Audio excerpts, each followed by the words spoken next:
नमस्कार. आकाशवाणी औरंगाबाद केंद्राच्या दुपारी 1च्या बातमीपत्रात मी वैभवी जोशी आपलं स्वागत करते. लोकसभेत आज कामकाज सुरू होताच विरोधी पक्षांनी कृषीविषयक समस्या उपस्थित करत गदारोळ केला. यामुळे अध्यक्षांना कामकाज 2 वेळा स्थगित करावं लागलं. या मुद्द्यावर पंतप्रधानांनी निवेदन देण्याची मागणी काँग्रेसच्या सदस्यांनी लावून धरली, तर शेतकऱ्यांच्या प्रश्नांवर विरोधी पक्ष राजकारण करत असल्याचा आरोप संसदीय कार्यमंत्री अनंतकुमार यांनी केला.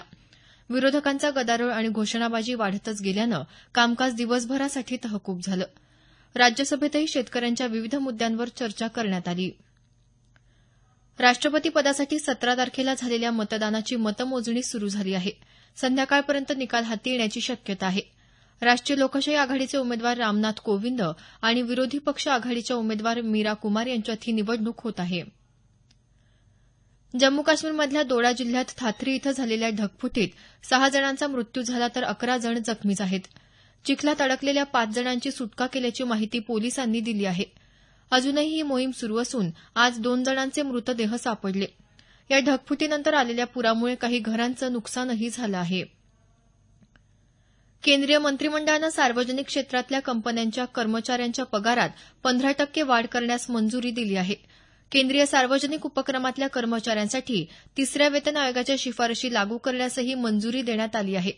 या वेतन आयोगानं 15% वाढीची शिफारस केली होती. वाढीव वेतन 1 जानेवारी 2017 पासून पूर्वलक्षी प्रभावानं मिळणार आहे. पंतप्रधान नरेंद्र मोदी यांच्या आकाशवाणीवरच्या मन की बात या कार्यक्रमामुळे आकाशवाणीला गेल्या 2 वर्षात 10 कोटी रुपयांचा महसूल मिळाला आहे.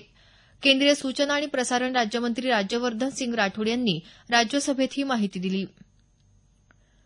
महाराष्ट्र, गोवा, मध्य प्रदेश, छत्तीसगड या राज्यात अतिवृष्टीचा इशारा भारतीय हवामान खात्यानं दिला आहे.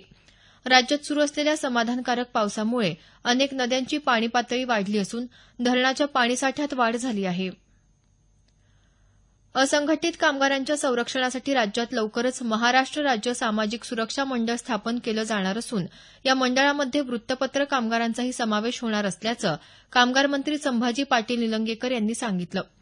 मुंबई इथं वृत्तपत्र विक्रेत्यांसाठी स्वतंत्र कल्याणकारी मंडळ स्थापन करण्याच्या मागणीसंदर्भात आयोजित बैठकीत ते बोलत होते.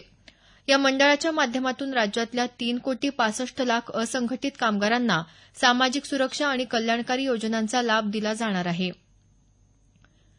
राज्यातल्या परिचारकांच्या प्रलंबित मागण्या सरकारनं पूर्ण कराव्या, अन्यथा येत्या 9 ऑगस्टपासून संपावर जाण्याचा इशारा महाराष्ट्र गव्हर्नमेंट नर्सेस फेडरेशननं दिला आहे.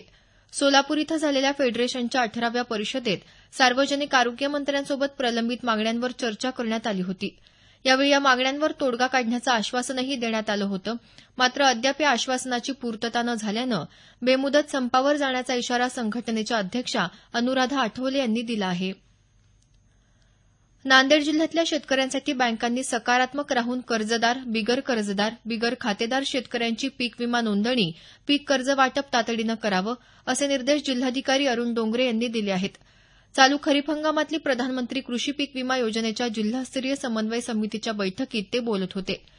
पीक विमा योजनेत सहभागी होण्याची अंतिम मुदत येत्या 31 जुलैपर्यंत असून शेतकऱ्यांच्या सोयीसाठी सामान्य सेवा केंद्र, आपले सरकार सेवा केंद्र तसंच बँकांमार्फत गाव पातळीवर पीक विमा भरण्याची सुविधा उपलब्ध असल्याची माहिती या बैठकीत देण्यात आली. महावितरणनं औरंगाबाद जिल्ह्यातल्या थकबाकी असलेल्या 1,485 ग्रामपंचायतींच्या पाणीपुरवठा योजनांची वीज जोडणी बंद केली आहे. या योजनेसाठी मूळ थकबाकी रक्कम भरून व्याज आणि दंड माफ करण्याची योजना जाहीर केली होती. मात्र ग्रामपंचायतींनी या योजनेची दखल घेतली नसल्यामुळे ही कारवाई करण्यात आली. महावितरणचे मुख्य अभियंता सुरेश गणेशकर यांनी ही माहिती दिली. महिला एकदिवसीय विश्वचषक क्रिकेट स्पर्धेत आज भारत आणि ऑस्ट्रेलिया यांच्यात दुसरा उपांत्य फेरीचा सामना इंग्लंडमधल्या डर्बी इथं होणार आहे. भारतीय वेळेनुसार दुपारी 3 वाजता सामन्याला सुरुवात होईल. पहिल्या सामन्यात दक्षिण आफ्रिकेविरुद्ध विजय मिळवून इंग्लंडचा संघ याआधीच अंतिम फेरीत पोहोचला आहे. याबरोबरच हे बातमीपत्र संपलं. आमचं यानंतरचं बातमीपत्र सायंकाळी 5:25 मिनिटांनी.